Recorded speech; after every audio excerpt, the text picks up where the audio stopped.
Justin Bieber, Katy Perry, Maroon 5, Selena Gomez, Jonas Brothers, Tori Kelly. These are just some of the artists Jon Bellion has written and produced for. He is responsible for some of the biggest songs you've ever heard, and you may not even know it. Father Figure marks the long-awaited return of the king. Today, we're going to cover Jon Bellion's work as a lead artist and then dig into his new album. If you're new here, I post videos every single week and I'm on the road to 100 subs. Let's get into it. Let's quickly recap his discography.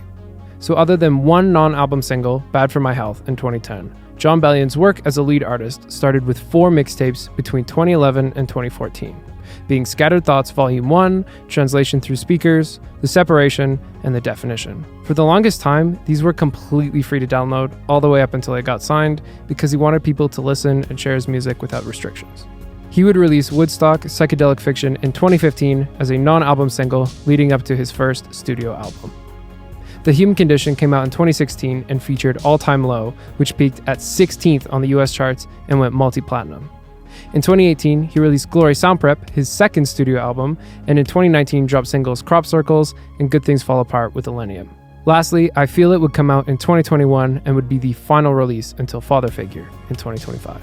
So why the delay? His Zane Lowe interview and appearance on George Janko's podcast feature him discussing this hiatus in detail. But in short, he fell victim to some predatory contracts and was in a battle to exit and regain ownership of his masters from 2018 following the release of Glory Sound Prep all the way up until he regained full control in 2024. During that time, he founded his own label, Beautiful Minds, in 2019 and has since signed Lawrence and Tori Kelly. He was also actively writing and producing for other artists, being responsible for hit songs like Memories by Maroon 5, Graveyard by Halsey, and Ghost by Justin Bieber. Now that we're caught up, let's get into the album. Father Figure had 5 singles: Kid Again, Wash, Wash 2, Horoscope featuring Pharrell Williams, and Why featuring Luke Combs.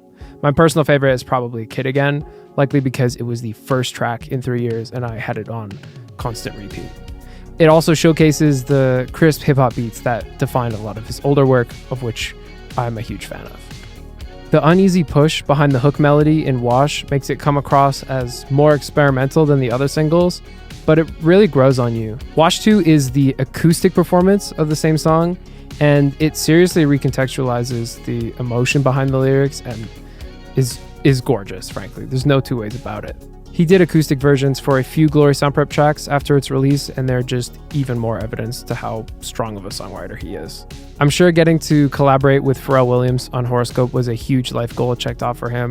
The song brings us softly into the album with impressive vocals from Jon and from Pharrell as well, but it sets up the themes of family and marriage with a brief rap verse at the end that feels very Jon. Lastly, Why has taken off for good reason. This is him at his songwriting best. It's the most commercial sounding song on the album as far as instrumentation is concerned, but it's also one of the hardest hitting emotionally. Luke Combs was a great pair on the track and didn't hold anything back. Now, in my opinion, the title track Father Figure and Modern Times are the standouts from the remaining track list, but this album is definitely worth a full uninterrupted listen through. He really doesn't sound like anybody else. That's not to say there's no sign of influence from other artists or eras of music, but he's talked about these himself, even in his early mixtapes.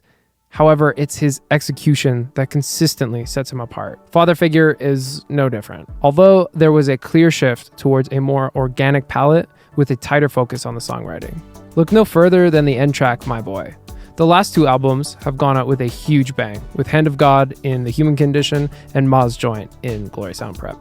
But this time, The Ender is a mix of highly emotional speak singing and rapping over ethereal hymn-like female vocals, ending with a voice memo of his son.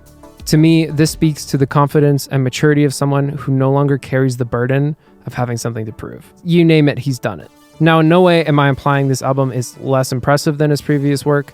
If anything, I think it gives us a really unique insight into how his artistry has evolved in his time away from releasing solo music, while also delivering on the themes of navigating fatherhood, family life, and the vulnerability that comes with having something more important than yourself to lose. If you enjoyed this video, let me know what you thought of the album, and if there's other artists or projects you'd like me to cover down in the comments. See you next week. Bye. Want to hear a song that hits different? This is my new song, Screwed. If you like pop rock vibes and guitar solos, this is for you.